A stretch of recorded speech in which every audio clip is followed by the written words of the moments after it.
बाद शुरू करते हैं एक्सरसाइज 1.2।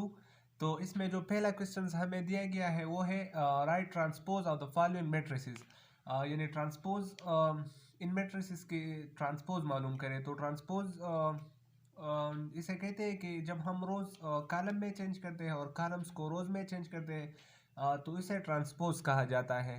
यानी पहला क्वेश्चन हमें दिया गया है, इसको हम सोल्यूशन लिखने की कोशिश करते हैं। तो हम लिखेंगे कि टेकिंग ट्रांसपोज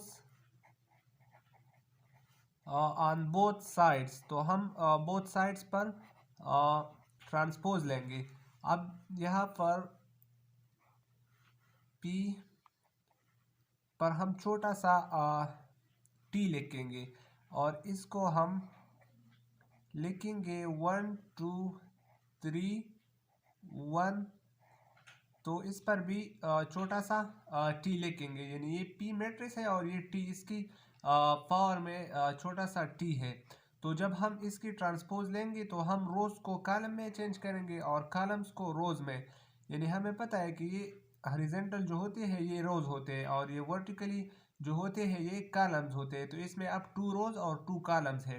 तो जब हम रोज को कॉलम में चेंज करें, यानी इस 1 2 ये हमारे पास एक रो है, इसको हम कॉलम में चेंज करेगा 1 2 की हम ऐसे लिखेंगे, यानी ये रो अब कॉलम में चेंज हो गया। और इसी तरह इस रो को भी हम कॉलम में चेंज करेंगे तो 3 1 हम लिखेंगे।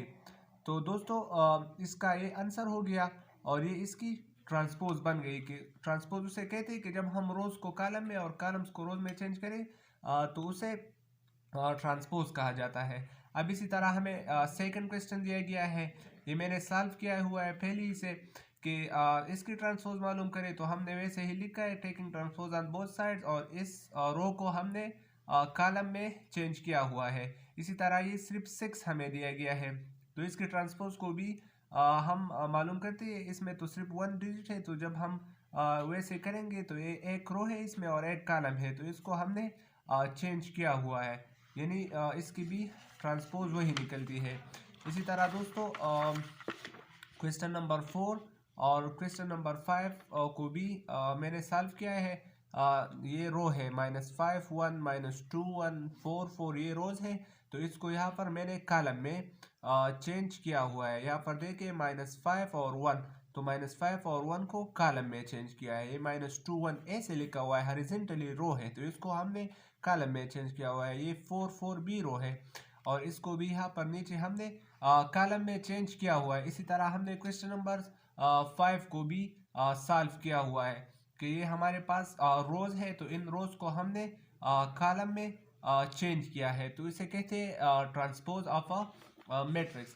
अब दोस्तों हमें यहाँ पर एक क्वेश्चन नंबर 2 दिया गया है। इसमें पूछा गया है कि which of the following matrices are transpose of each other, कि इसमें कौन कौन से मैट्रिसेस एक दूसरे के ट्रांसपोज है। तो हमें पता है कि ट्रांसपोज में हम रोज को कॉलम में चेंज करते हैं। तो अगर हम यहाँ देखें तो A1 A2 यहाँ पर B1 और B2।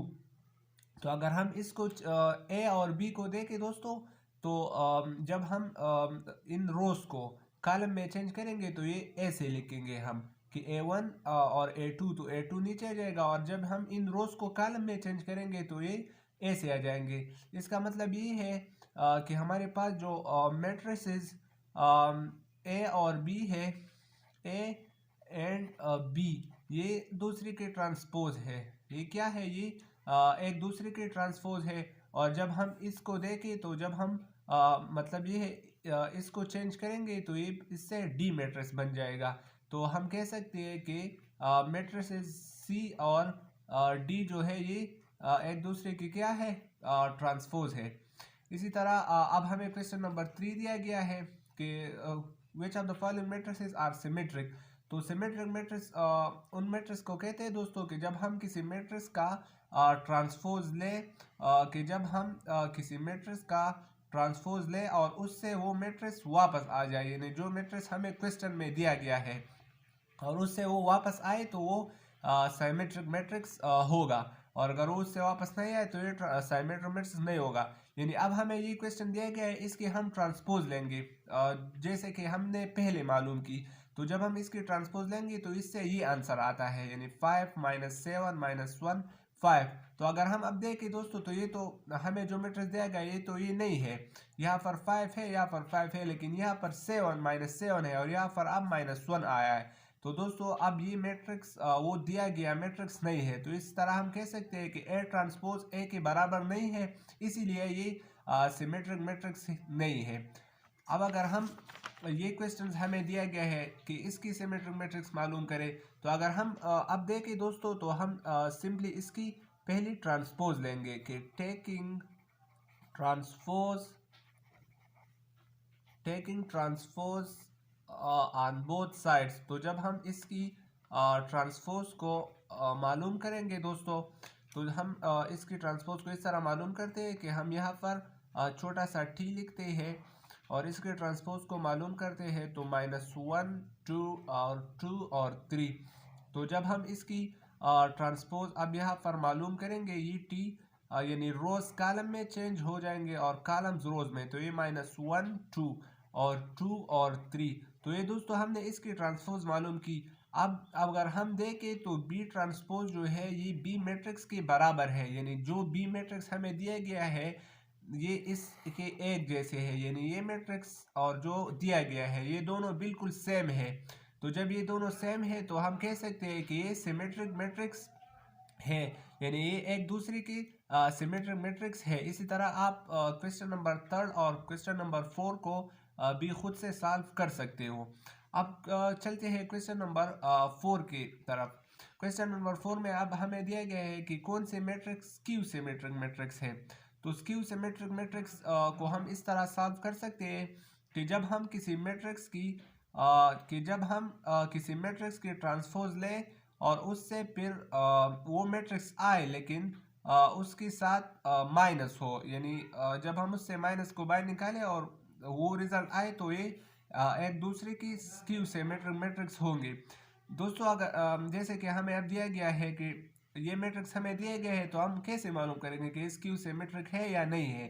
तो हम पहले तो इस पर ट्रांसपोज लेंगे, ये मैट्रिक्स है तो हमने 0 4 -4 0 इस पर जब ट्रांसपोज लेंगे तो ये रोज कॉलम में चेंज हो जाएंगे। तो 0 4 ये कॉलम में चेंज हो गया है और ये -4 0 ये एक रो है, तो ये भी यहाँ पर एक कॉलम में चेंज हो गया है।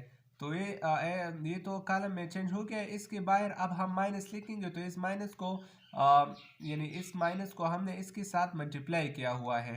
तो जब ये माइनस यहाँ पर मल्टीप्लाई होगा, तो ये माइनस जब यहाँ पर मल्टीप्लाई होगा तो ये प्लस हो जाएगा, और ये यहाँ पर जब माइनस मल्टीप्लाई होगा तो ये माइनस हो जाएगा और ये 0 अपनी जगह आ जाएगा।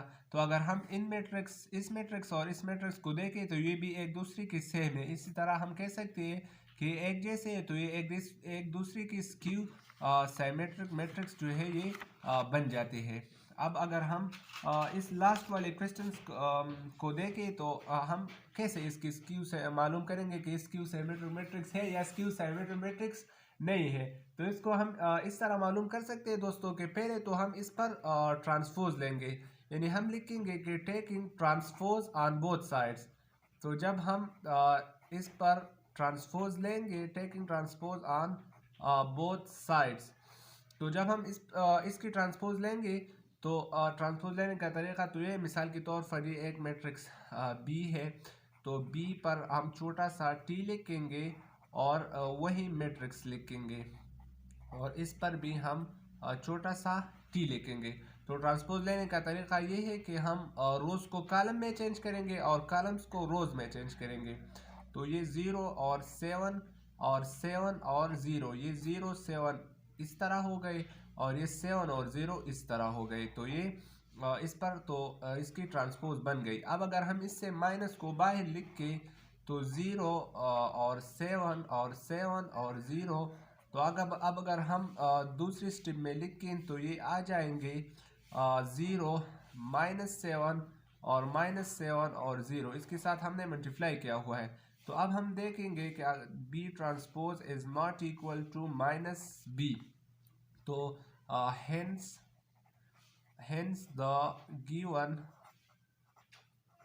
hence the given matrix is not skew symmetrics। तो दोस्तों हमने अब इसकी ट्रांसपोज मालूम की और इसके साथ फिर माइनस को लिखा। तो जब माइनस को लिखा तो इसके साथ जब मल्टीप्लाई होता है, यानी इसके साथ जब हम इसको लिखते हैं तो इससे -7 और -7 आता है। तो अब अगर हम देखें तो जो दिया गया मैट्रिक्स है हमें वो है 0 7 7 0, और यहाँ पर जो मैट्रिक्स बच जाता है वो है 0 -7 और 0। तो ये एक दूसरे के बराबर नहीं है। तो जब ये एक दूसरे के बराबर नहीं है दोस्तों, तो इसी तरह ये स्क्यू सिमेट्रिक मैट्रिक्स जो है ये नहीं है। इसी तरह हम इसकी मज़ीद कुछ पार्ट्स जो बनते हैं इस स्क्यू सिमेट्रिक के, वो दोस्तों आप ख़ुद से सॉल्व करें। तो आज का लेक्चर यही तक था। मिलते हैं नेक्स्ट वीडियो में।